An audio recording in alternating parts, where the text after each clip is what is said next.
Richard Childress shocked the racing universe with a huge career move. Starting with nothing, he clawed his way from a struggling independent driver to a legendary team owner.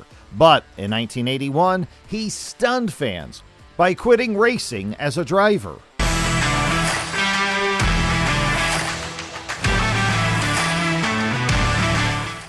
Richard was not born with wealth or fame. He worked hard to pursue his dream. He was an independent driver who entered every race with little support. He took every chance he got to be behind the wheel. His early days were filled with struggles and long hours of practice. He started with a small car that bore the number 96. Many people find that number unique.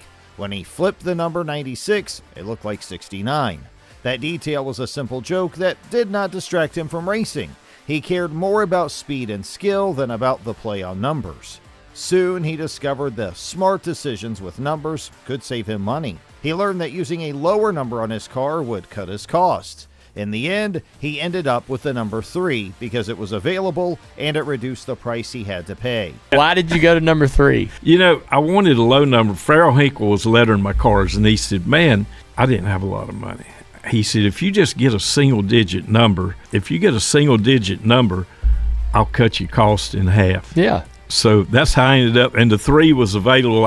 I remember talking to Ray Fox, and I thought I got it through them. Then I talked to Al Rudd. He said we had it before, so I don't know how it all come about, but I ended up with the 3, knowing Ray Fox and how everything went down. And the Al Rudd, they could have gave it to me. I can't remember, but we ended up with the 3, and that's why, because I only had to pay half as much to hand letter it. Sure. So that's why a good we did reason. it. After many years of competing on the track, Richard made the decision to stop driving. His last race as a driver took place in 1981 at Riverside. At that race, he was a member of Junior Johnson's team. His role was not to lead the team, but to support it from the background. That day marked the end of his career behind the wheel and the start of a new journey as a team owner. Retiring as a driver was not an easy choice for him. He had spent years fighting for every position on the track. He pushed his body and mind to reach each finish line. Even though his health was strong, he saw that racing was changing fast. Big sponsors began to pour money into the sport. The competition grew fiercer every season. He knew that to survive, he had to change his approach. Richard soon realized that racing was more than a passion. It was a business that demanded careful planning and financial discipline. Every race became a test of both driving skill and money management. Finishing outside the top positions meant that the team would lose money. His family depended on the income from racing, so every decision had to count. He understood that success meant balancing the thrill of racing with the realities of running a business. Why I got out of it was I could see I was running it as a business. I was feeding my family, and all of us were living off of what I could make racing. But I could see I could have some top 10 finishes, run pretty good, every now and then get a top 5. And then when Warner Hodgson, Harry Renier, Osterlund, all of these people started coming in with money, ORC just kept going backwards. You know, I wasn't happy running in the top 15, and I said, man, if I don't do something soon, I got to get out of this car. At this time, a new opportunity appeared when a talented driver needed a fresh start. Dale Earnhardt was in a difficult position with his current team. He had the talent and the hunger to win, but needed a better situation. Richard saw the chance to build something special by inviting Dale Earnhardt to join his team. He believed that the driver's talent would mesh well with his own business sense. The idea of working with Earnhardt filled him with hope. However, this move was not without risks.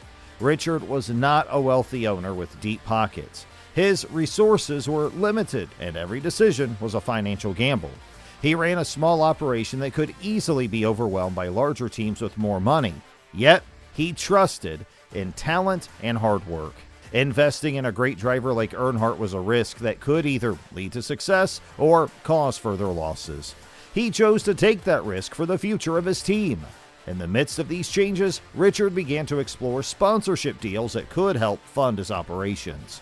He and I were hunting buddies down in South Carolina, and man, we talked about getting back together after those 10 races. Yeah. But those 10 races, I met with Junior at the old, I think it was a Motel 6 or whatever it was. We was staying in Anniston, Alabama, and talked about it. And then that night we went up to the Downtowner. I ended up getting, I think it was 10 grand or something from Wrangler, a race. 10 a race? Yeah, 10 a race. And when it was That's all pretty good over, money. when it was all over, I'll never will forget when those 10 races were over. I was in debt $75,000. Why? And I was in trouble, but I never will forget. I went over and talked to Mr. Bowman. He ran the Wrangler, and I told him he added me another $50,000, and that's how I was able to survive. Is he paid me extra money for running for him because we ran good in some of those. Yeah. races. The willingness to take risks came at a high cost. Every decision that Richard made carried the threat of failure. Running a race team required hiring skilled staff, buying new equipment, and sometimes borrowing money. Every race cost a significant amount, and every small mistake could be very expensive. Richard's dedication to racing meant that he was willing to push forward no matter what. Every race was another chance to build his team and move closer to success. Innovation played a key role in his approach to building a competitive team. Richard always looked for ways to improve the performance of his cars. One of his ideas was to change the car design by adjusting the wheelbase. He took cars with a 115-inch wheelbase and converted them to have a 110-inch wheelbase. The team hoped that a smaller wheelbase would give them an edge over their rivals. The testing of the new car design was dangerous and filled with uncertainty. Richard chose Greg Sachs to drive one of the experimental cars during testing. During one of the test runs, something went terribly wrong. The car flipped over and flew off the track. And then we took, Greg Sachs to Daytona. Yeah. And we were testing. We were building taking those 115-inch wheelbase cars and turning them into 110. Coming off a 4, it's a long story that I don't want to discuss on here, but coming off 4, he flipped it, put it up in the air. Hell, when he flipped up, went off the racetrack, went around the corner, there was his helmet. I said, oh, hell, his head's in it. Holy That's how bad a wreck it was. Oh, my God. I saw there's pictures of the cars. They're very grainy, but he destroyed this car. Yeah. Lost his helmet. Yeah, knocked his God helmet off, almighty. knocked him out. He is in the hospital for a while, and I'll leave it at that. While the team was busy with the new designs and testing, Richard also worked hard to secure more sponsorships. He approached a major airline company with the hope of landing a big new deal. The airline was interested in sponsoring racing teams, but they were looking for a much younger driver to represent them. This rejection was a setback that forced Richard to explore other options. He soon decided to hire Ricky Rudd, a driver known for his skill and promising talent. Ricky Rudd brought energy and optimism to the team, and his addition raised hopes for future success. Despite the internal friction, Richard never lost sight of his overall vision. He continued to believe in the potential of his team and the strength of the partnership with Dale Earnhardt. In 1981, the two had worked together for 10 races as part of an early collaboration. They had agreed that they would try to join forces again when the right sponsorship came along. We talked about it in 81. When we finished those 10 races, we both agreed. I didn't have the money. I didn't have the money to run in those 10 races. I had to borrow everything I could borrow. Dale and I had talked about getting back together, and the opportunity came along with Wrangler for he and I to get back together. So that's how Wrangler, he ended up sponsoring Bud Moore and us.